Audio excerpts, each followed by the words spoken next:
Hello, good morning, good afternoon, good evening.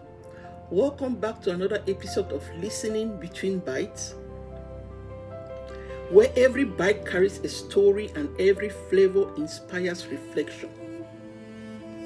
Today I'm beginning with a plate of super green spaghetti topped with freshly grated parmesan. Then I'll enjoy a fresh salad featuring ripened soft cheese, goat cheese, mini bocconcini, fresh soft cheese, and a smooth, creamy slice of camembert. To accompany the meal, I'll be sipping mango, pineapple, and guava juice and a crisp, non-alcoholic white Chardonnay. This episode is a continuation of my cheese tasting experience. So, one bite, one story, one reflection. Thank you for joining. I hope you enjoyed this journey with me. Okay. Make a begin. Make a show now this first. Now the spaghetti this will cook. So now they say the pasta is made with all natural ingredients like dried spinach, zucchini, parsley, broccoli, and kale. So they say that means it's not only full of flavor, but it also gives you a boost of fiber, iron, and magnesium, all of which are essential in your daily diet. So I will try not to eat nicely, to eat healthy.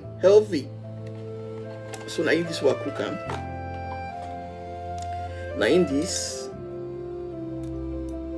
so now in that I do meatball, then I put some veggies. So for this one, I go use the parmesan. Okay. Oh, in that. Now so it there for inside in the powder form. You get them for different form. So now I will just put like 1 or 2 teaspoons.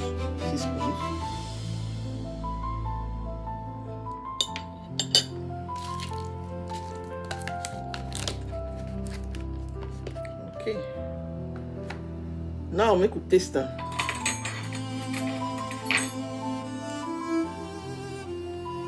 Then I mix some in this spaghetti.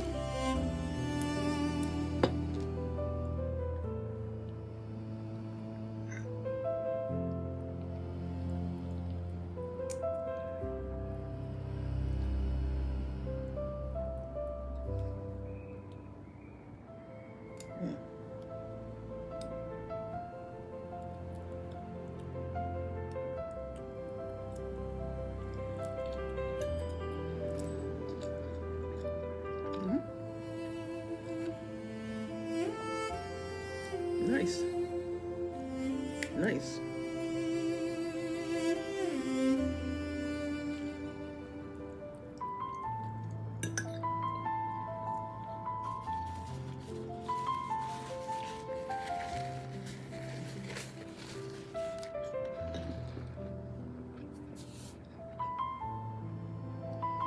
Okay, now the salad dish, I already mix part of the salad. I just want to add the cheese.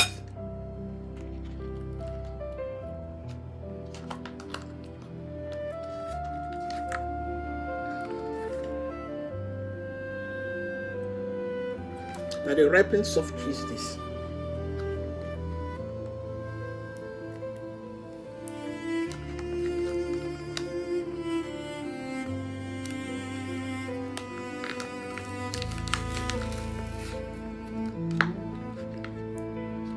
This is how it looks like.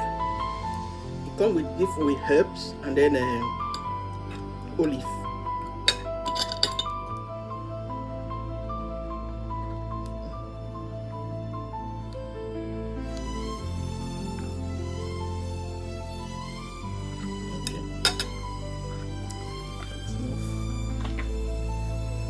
So goat cheese as well. Now the goat cheese that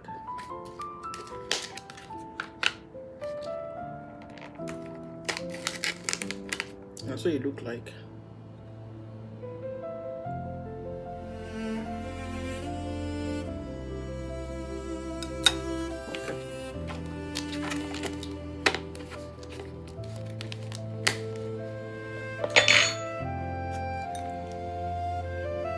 Now the bocconcini this.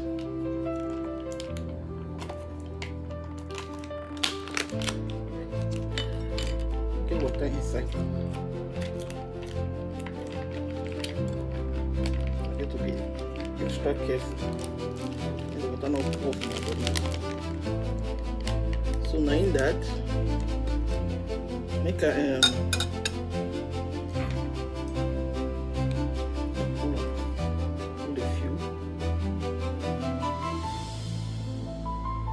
so that's what it look like. I'll add like a few more.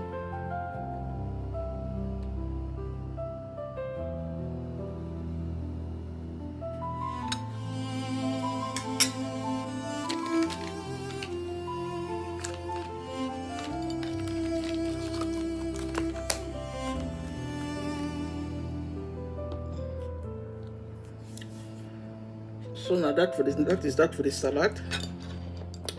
And then this one, camembert cheese. I will just get a slice.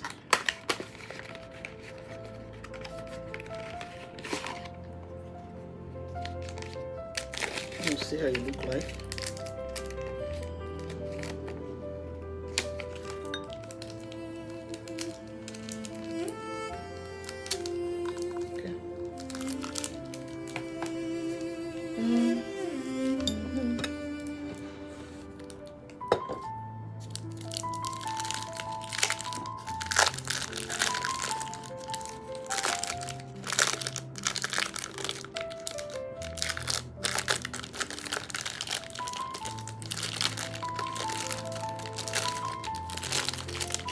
See how it look like.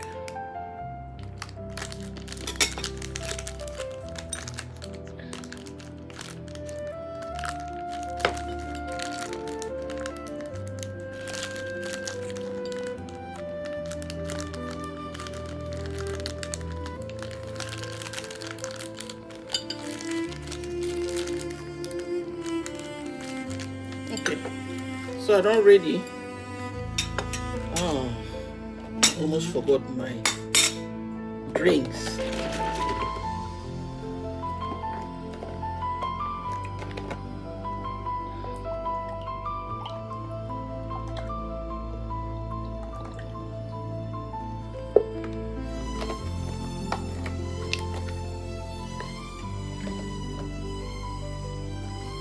So now the drink, this is about the drink. And of course, my Chardonnay wine. It's non-alcoholic.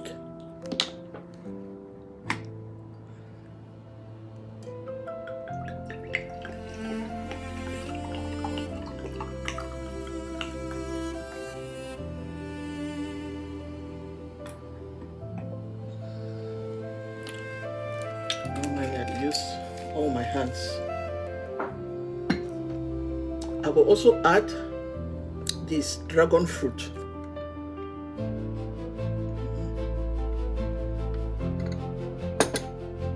So we will start to listen.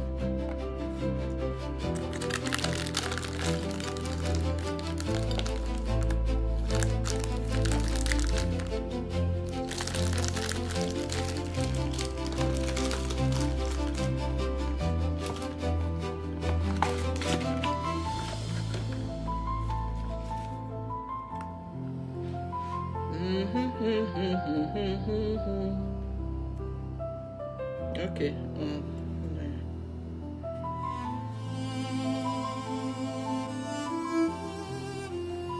I'll be excited because the meal now it be delicious and they be healthy. So I'll be very happy. Okay, I'm going to start to listen.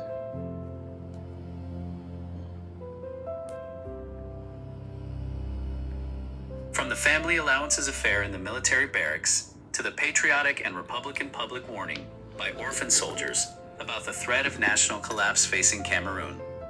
Members of the armed forces do not engage in politics and are not unionized. This is due to the nature of their duties, but also because the military institution is, in principle, supposed to have internal mechanisms to safeguard their interests and, more generally, maintain troop morale. It is the responsibility of the Military Security Service, SEMIL, to ensure the morale of soldiers. Unfortunately, this service has long since suffered a moral collapse and descended into profiteering, masking its failings through zealous efforts to suppress the exercise of political rights and civil liberties.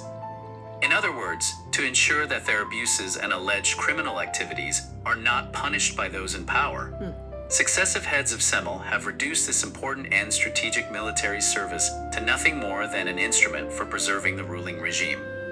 Every soldier knows that during elections, especially successive presidential elections, they are subjected to various forms of pressure not only to vote, but also to stuff ballot boxes in favor of the RDPC candidate, Mr. Paul Biya. However, the actual results cast in military barracks are reportedly consistently unfavorable to him. These results are then allegedly adjusted through coordinated efforts involving military commanders, barracks commanders, representatives of the RDPC, and ELECAM officials at polling stations, all under the alleged protection of SEMIL, the DGRE, and the DST. These adjusted figures are then announced as the official election results from military barracks during every presidential election. They invariably declare Mr. Paul Biya the winner in nearly every polling station located in military camps or other military facilities, with Soviet-style scores ranging from 85% to 98%. According to the authors, every civilian who has represented a candidate or supervised a presidential election in a military barrack in Cameroon knows that this is how official results favorable to Mr. Paul Biya have allegedly been produced. The careers of senior military officers and barracks commanders, as well as their political and judicial protection, particularly in light of what the authors describe as extensive evidence of embezzlement of public funds and military equipment allegedly held against them by the authorities, are said to depend on their ability to ensure that Mr. Paul Biya, described as the candidate of stability and peace, wins by a large margin within their respective military camps. The authors further allege that the same methods of electoral fraud are employed wherever members of the security forces vote, in coordination with the RDPC, ELECAM, and the political police, resulting in similarly overwhelming electoral scores for Mr. Paul Biya. According to the statement, the official election results from military barracks and other security force polling stations are therefore manipulated and do not reflect the genuine opinions of soldiers regarding the country's governance, their working conditions, or military life in general. Until now, however, soldiers are said to have resigned themselves to what the authors describe as systematic electoral fraud during every presidential election since 1992. While military personnel were effectively compelled to remain silent in the face of what the authors characterize as a criminal situation, they also believe they were among the regime's privileged beneficiaries. Consequently, many reportedly accepted persistent political propaganda within military circles, claiming that if Mr. Paul Biya and the RDPC were to lose power, the military would suffer. This illusion, according to the authors, gradually disappeared with the opening of the military campaign against Boko Haram in northern Cameroon and the outbreak of the conflict in the country's northwest and southwest regions.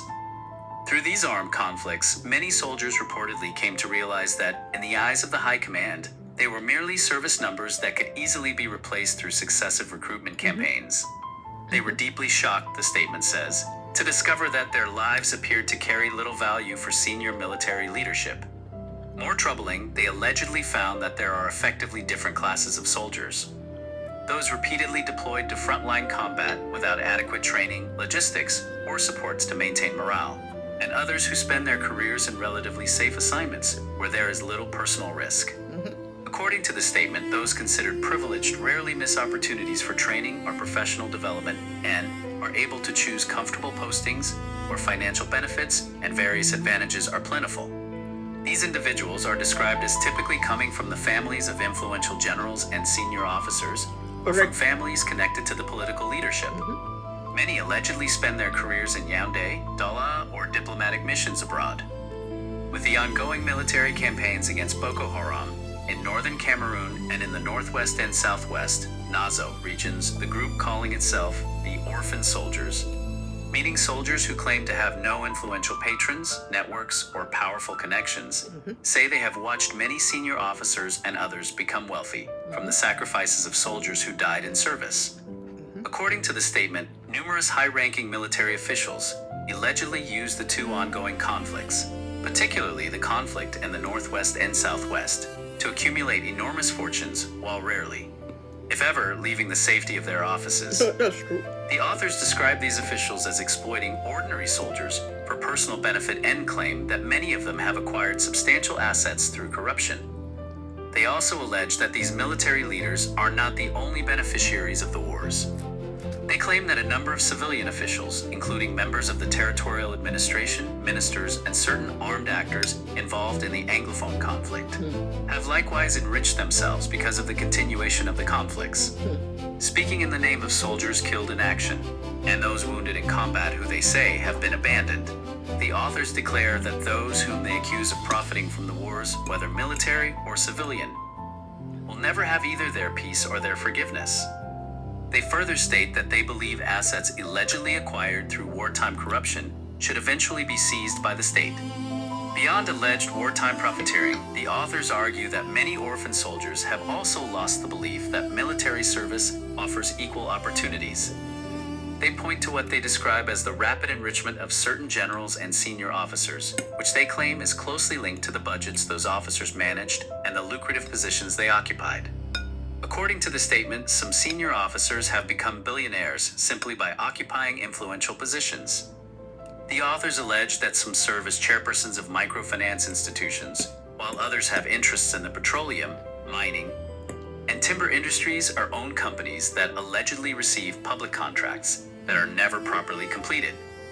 The statement claims that these officials and their assets are well known to the soldiers serving under them, and asserts that they will eventually be held accountable. The document then lists numerous named military officers, retired officers, naval officers, military magistrates, and police officials. It accuses them, without presenting evidence of corruption, abuse of office, embezzlement, illicit enrichment, or involvement in various scandals, including military procurement, wartime spending, and other alleged misconduct. It argues that these individuals should one day answer to the orphan soldiers, and that their allegedly ill-gotten assets should be confiscated. The statement also names several senior police officials alleging corruption, involvement in organized crime, or connections to drug trafficking and other criminal activities. These allegations are presented as assertions by the authors and have not been substantiated in the document. Beyond the issues described above, the authors say it was the government's decision to tighten controls over family allowances, benefits that many of the so-called orphan soldiers rely on to supplement their income. That finally convinced many military personnel that they are not the privileged supporters of the regime they had long been led to believe they were. The authors emphasize that soldiers, particularly those without influential connections or access to lucrative positions, are not opposed to the government introducing greater financial discipline or improving the management of family allowances. On the contrary, they acknowledge that better oversight is legitimate, especially if it helps reduce waste and fraud. What they object to, they say, is being portrayed by the military high command as the primary perpetrators of fraud through the registration of unusually large numbers of dependents, while senior officials allegedly continue to enjoy both legal and illegal privileges without consequence. The statement acknowledges that some military personnel have fraudulently claimed family allowances. It condemns such practices, arguing that soldiers should uphold high ethical standards. However, it also claims that many resort to these measures simply because their salaries are too low to provide an adequate standard of living. According to the authors, the deeper problem is that the state allegedly fails to pay numerous bonuses, allowances, promotions, and other benefits legally owed to military personnel. As a result, soldiers lose a significant portion of their expected income. They argue that the authorities tacitly tolerated irregularities in the family allowance system for years as an unofficial way of compensating for these unpaid entitlements. The statement compares the situation to an earlier system known as Mboma, which it describes as another arrangement that allegedly allowed some military personnel, to enrich themselves through administrative tolerance. The authors argue that while reforming family allowances is not inherently wrong, it should first have been accompanied by payment of all outstanding military bonuses and promotions, action against generals and senior officers alleged to have accumulated enormous wealth through corruption, recovery of assets believed to have been acquired illegally. They question why ordinary soldiers, many of whom they describe as poor enlisted personnel, non-commissioned officers, junior officers, senior officers, and even some generals excluded from lucrative networks, should bear the burden of reform while others allegedly continue to enjoy wealth accumulated through corruption. The statement further claims that many soldiers must purchase their own uniforms, boots, and equipment each year, despite regulations that supposedly require the military to provide them. According to the authors, only troops selected to participate in the annual May 20th National Day Parade receive special equipment. And even then, they suggest that the support is limited. The authors state that soldiers endure significant hardship, but rarely speak publicly because of military discipline and fear of reprisals. According to the statement, the family allowance controversy may become the straw that breaks the camel's back. They argue that frustration inside military barracks has reached an unprecedented level. They refer to an internal Ministry of Defense, MINDEF message that reportedly instructed unit commanders to calm growing discontent among soldiers. In their view, however, the ministry underestimates the depth of despair within the armed forces. The authors point to what they describe as an unusually high number of anonymous complaints and leaked information from soldiers published by the media outlet Enzumento, arguing that this reflects growing unrest within the military. The statement argues that the controversy has erupted at a particularly sensitive moment, as allegations of large-scale corruption involving gold, foreign currency, and lavish lifestyles among individuals close to the presidency circulate publicly. It claims that such displays of wealth have further damaged morale among soldiers, who are expected to risk their lives while receiving little support. The authors say many young soldiers and junior officers are deeply discouraged by what they perceive as the indifference of the military high command toward the thousands of casualties sustained in the conflicts against Boko Haram and in the northwest and southwest regions.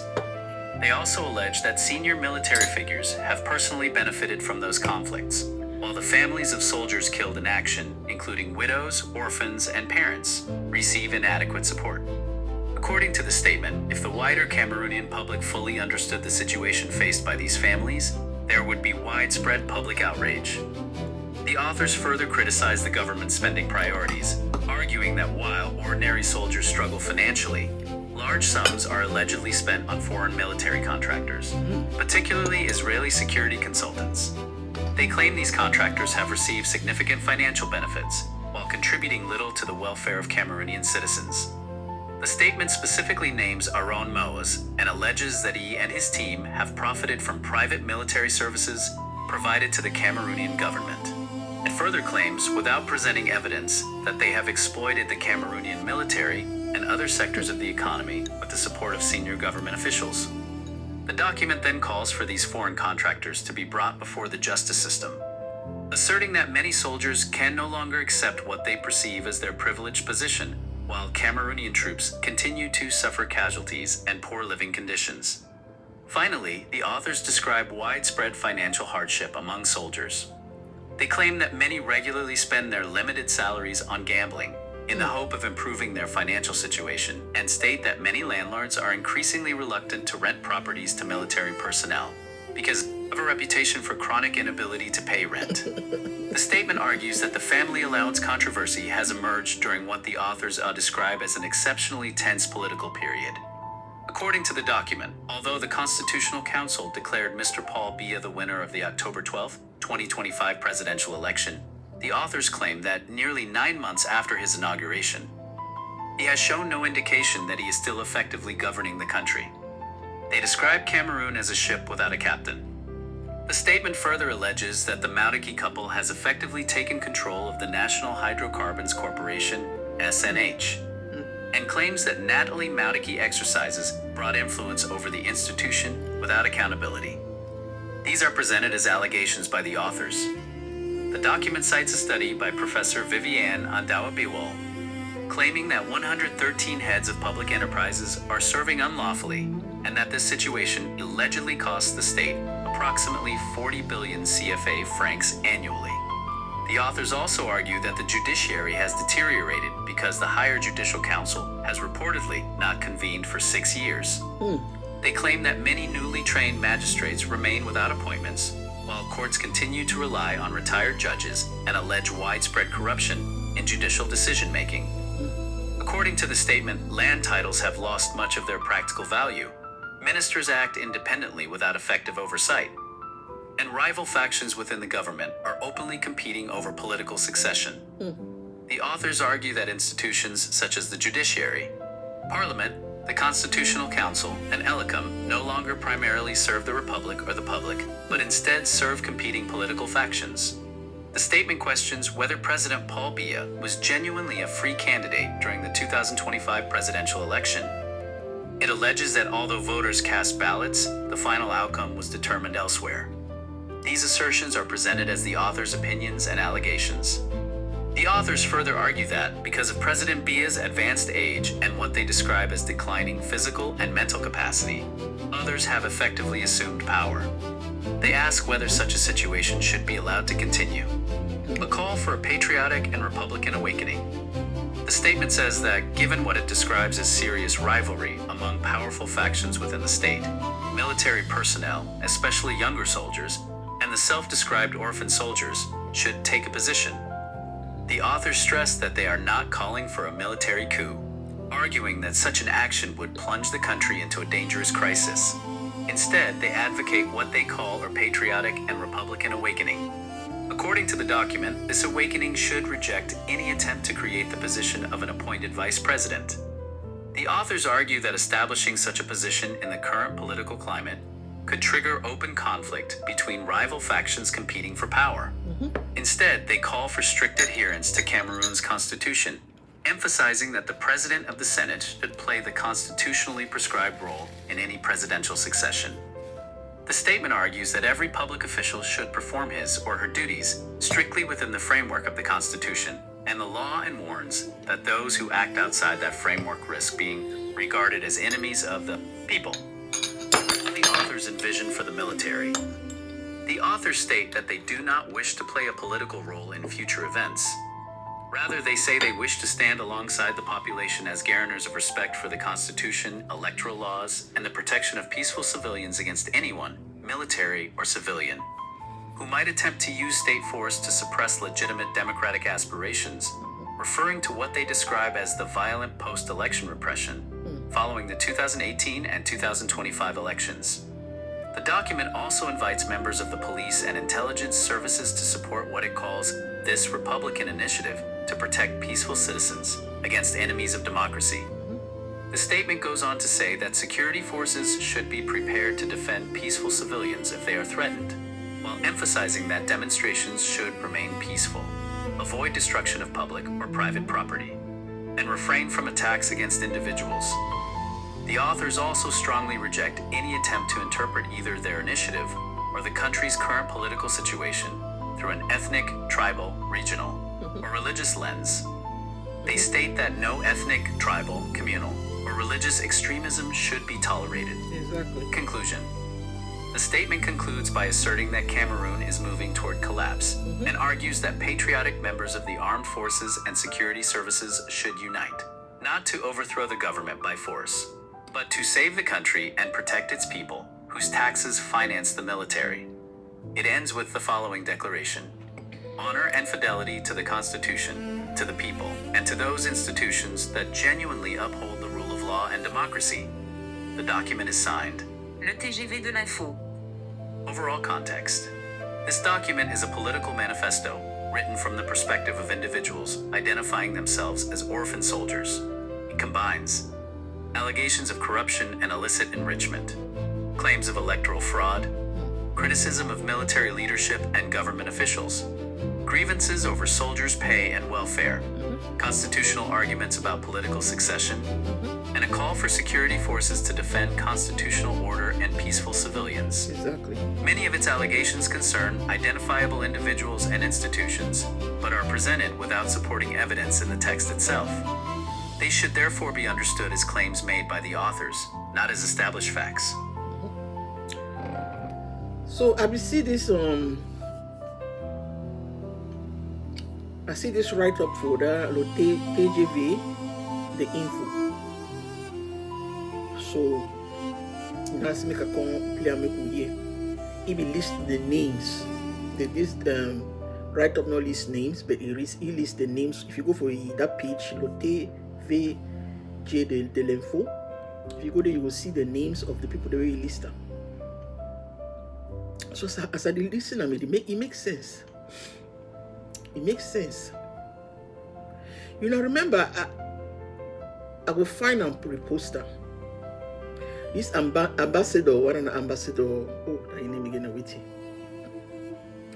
He be said before the 1992, Nani John Funi be win. He said even presidential guards, 90% may be voting for Fundi. But Unabieda Albert Zonga had a play. Now so they don't play. They say you know ever win elections. So that these 2025 elections can open a lot of things who will not be aware of, who will not even be interested then. At least now because say things that be a little bit better. Now you don't ban now, all my eyes they don't open.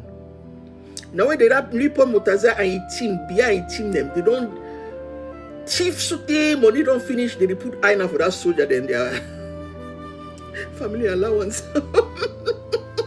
They vex. They put eye for bond, they put eye for so many things now. For you want to get money. But the thing I said, they know they put eye for their own thing, their assets the way they get them. They don't go say that their assets them for diaspora. They know they said one a day for Cameroon. They know they cut down their salary. They want when we and the soldiers, the men that will suffer, men that will cut down our lifestyle. No way they will still maintain their own. It doesn't work like that. I be telling that Marafa, he letter to Pobia. He be talk higher and Pobia, she don't talk. He tell Pobia say it's too many ministers. You don't need all that. Pobia said about 10 to 15 of them be real ministers. The other are just public servants. He said then what did they do they? When they just didn't have a job, enjoy themselves, just to fulfill all righteousness. Just to show say they get some ministry, but they know they perform. And if you look deeply, look at each ministry, then you go know the one name. Where because now only 10 ministers we get. Probably defense, probably territorial administration, probably international relations, that's something like that. So you now see the key one them. Maybe public health, but this one is they need to do work. They need to still do work. The country is still sink despite the fact that they need to still do work. Maybe education too. The one that like social welfare, that kind of one. I'm not saying they even consider that one the minister.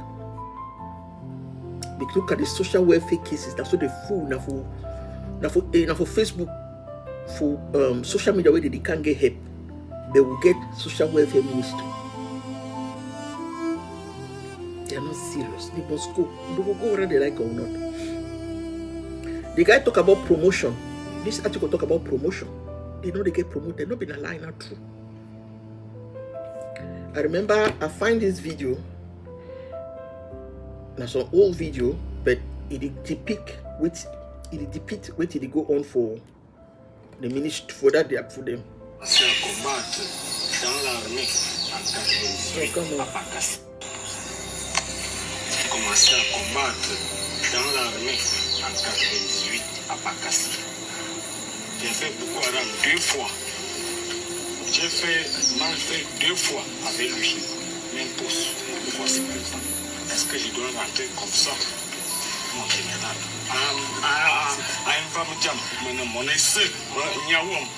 Ça va, j'ai compris. Tu n'as pas compris. J'ai très bien compris. You see? He don't fight, yet no promotion not they come. But the one way they never ever fight, now then they become generals. Now they sit for offices, colonies, they and their beginning. When I listen to her, wait to the right of talk, So now now them and they're picking people where they get connections to these generals and these all these people there. Minister of Defense them. Now them they sit for office.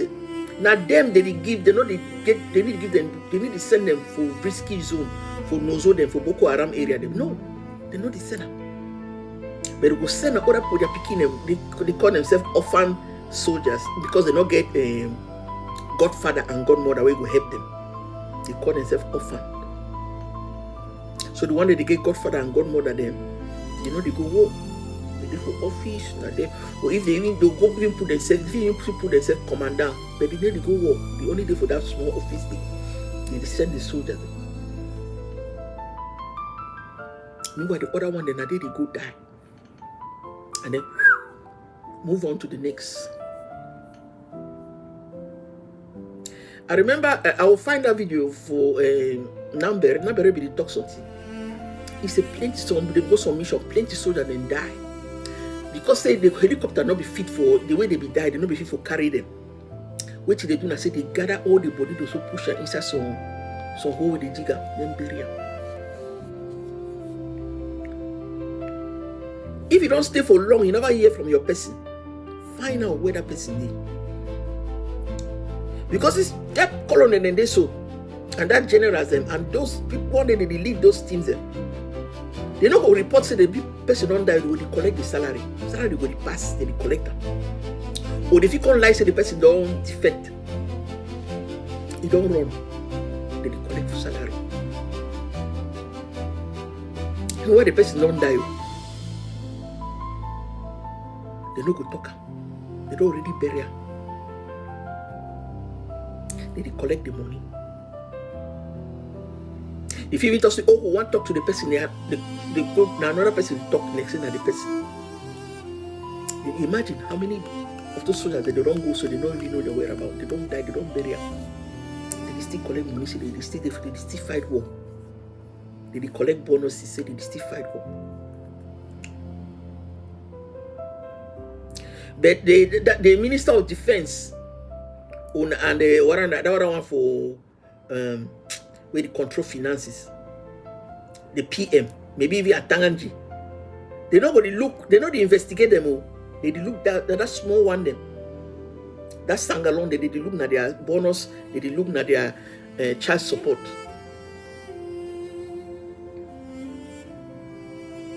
They need to investigate nothing. Because they said that the chief, maybe when they do and so, maybe they also give them some percentage. Look here. We go hear things. We go hear things.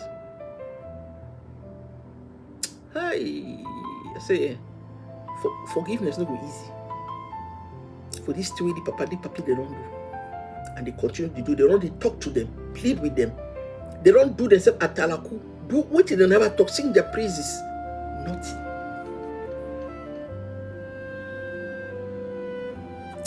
You see, when your time don't become small for you for good, and then God don't talk to you tired, He will wait, He will shut your ear then.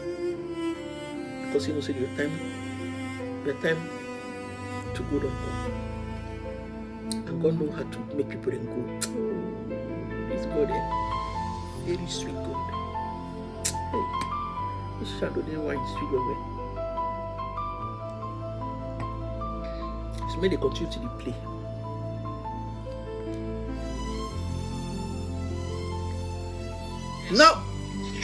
Now they talk about soldiers where they do business, that generals, how they don't enrich themselves. I remember, say this Banqui, Colonel Banqui, he became for Chris Ano show. Then Chris Ano the record in life. I want to say the man be no say the record. Hello? Hello, Amy. How are you doing, Chris? I am doing excellent, sir. How are you doing? Have a new message or not there? I was stationed there in United States. I'm sorry?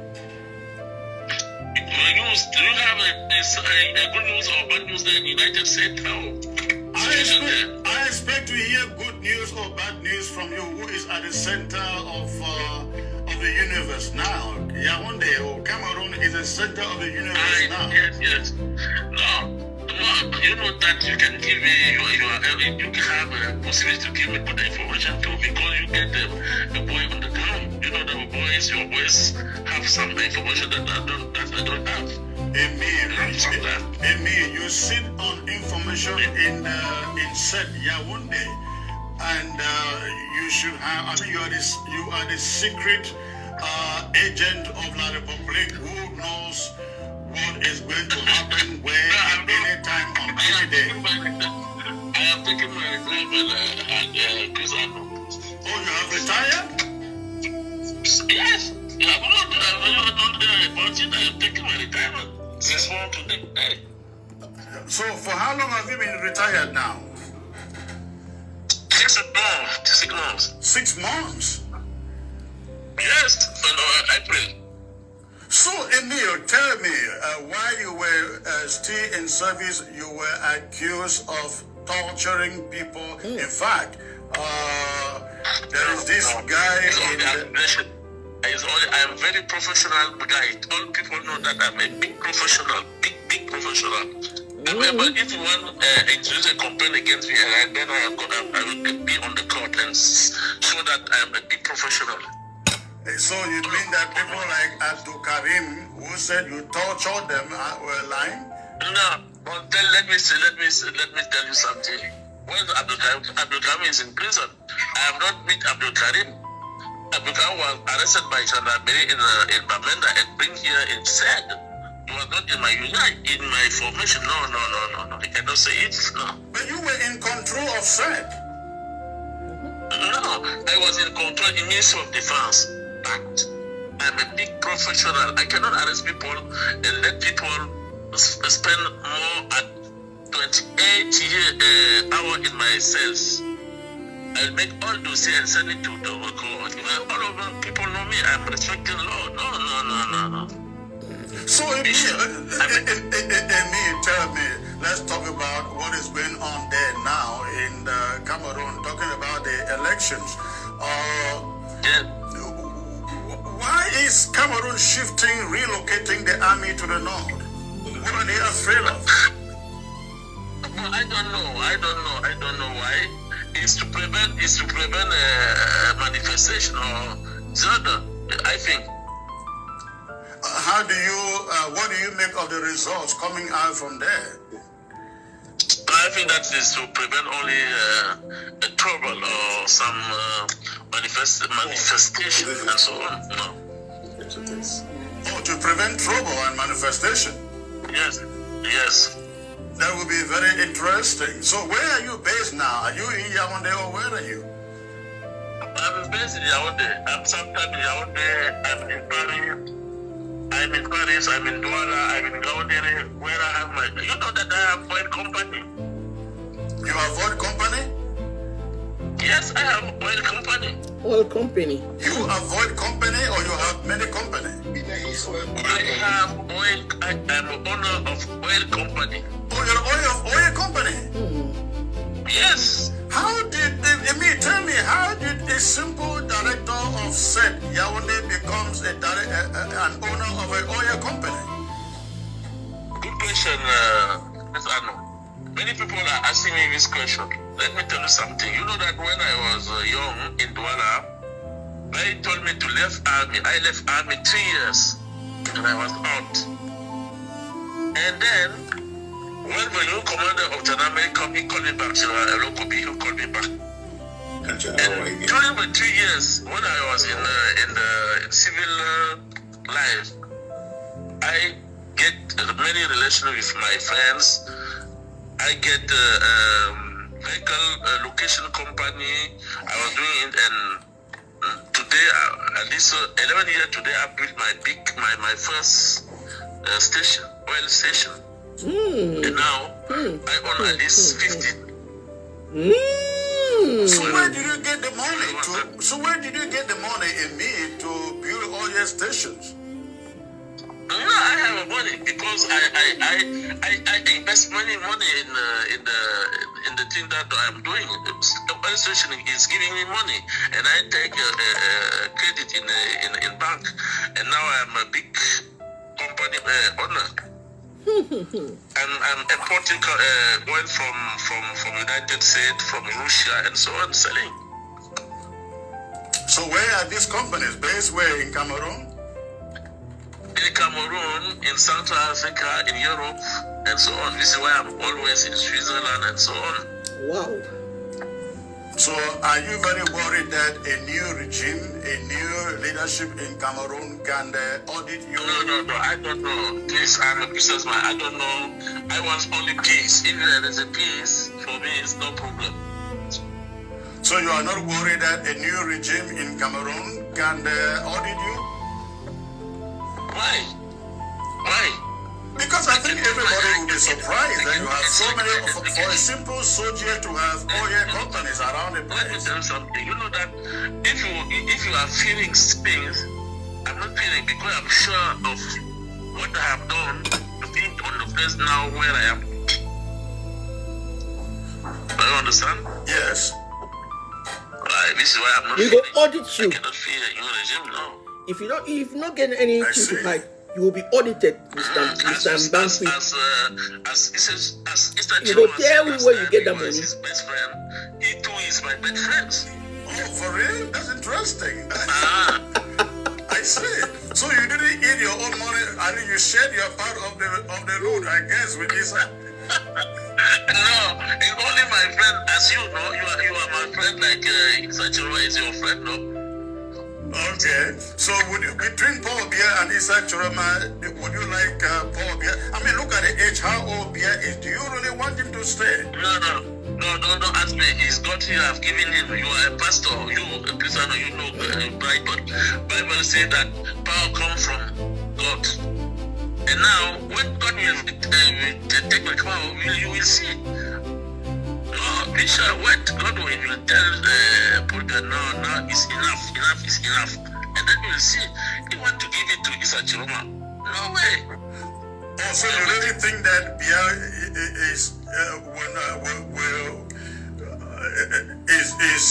is ready to walk away and say enough is enough, as you say? No, I'm not saying it. No. I said that it's God who gave him power. And now, when God will withdraw power, you do. We are waiting only. All right. Emil, listen. I am, my hands are a little full here. We will talk later. Okay.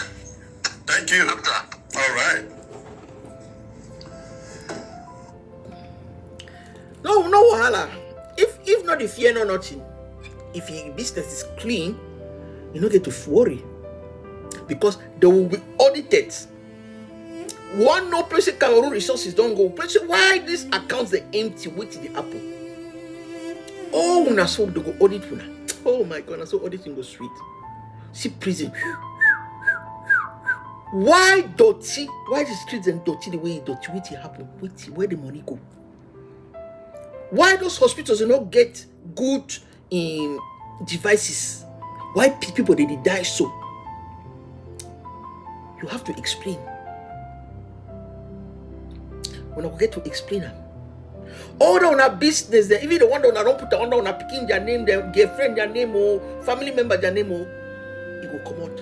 Nothing is hidden under the sun. Somebody knows about it, and somebody they take record. They wait for the appointed time. When I was sitting there, they could come out. Move. When I tell you when I like to thief, you love to steal. CPDM people, papi ici. When I love to steal, you will all be audited. You will account for waiting to go on for Cameroon now. Look when I watch. When I go watch them, when I go watch on our own downfall. Okay?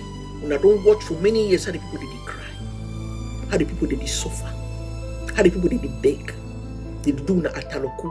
If we not even do some small thing, they go come praise una so to when I walk. When I don't turn these people into the mandia and beggars, they beg una for what is theirs. Jesus, God of mercy. Papa God, show them no mercy.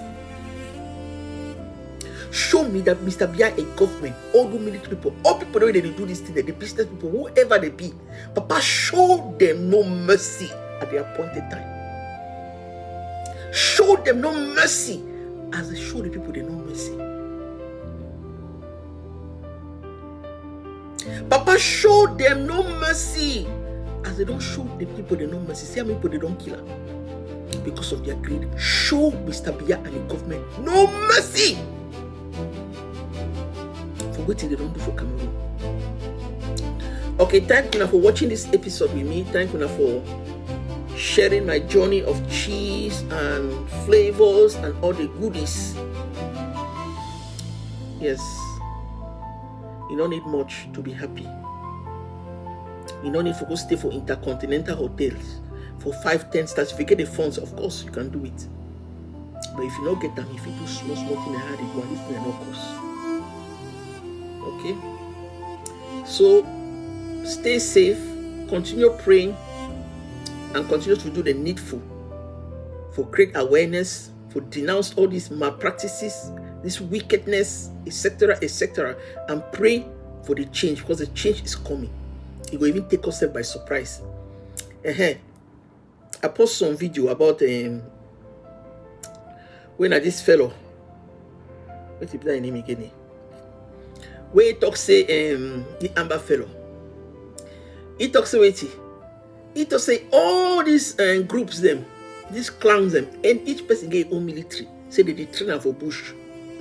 I don't know, but I won't be surprised. So we're gonna pray.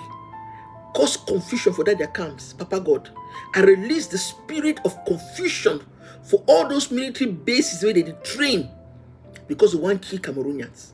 Papa, I release that spirit of frustration, confusion. I release them. They're not going to know what will happen. Now only them, they're not going to touch any Cameroonian. Now them will fight themselves, eliminate themselves, and they boss them. Cameroon, not with their personal property. I don't know why they don't understand. I'm saying not with their personal property. Elections, the people they go for choose who they want to make it, who they want to make it lead, and they don't choose Issa Chiroma. And I don't deny the people them. Knowing say Mr. Biya is not capable of leading the nation, so that when I want to continue for the thief, because when I fear the repercussions of what I don't do. When I know say the next president, when I will get to account, especially now the treasury don't finish, it don't empty. When I will get to account, they go for find out what they happen, why it empty. So now I want to do everything for Shino for power, because when I know say even diaspora not gonna be safe for now. I will not hear that will happen for Geneva Day. Say when a first lady, illegitimate first lady, and he became the run. Una see, so she the run die, the fear die. Hey, now we gonna see what will happen for una. What the Cameroonians will do you? Oh, what the Cameroonians will do una if they going to go catch una? What do go do una?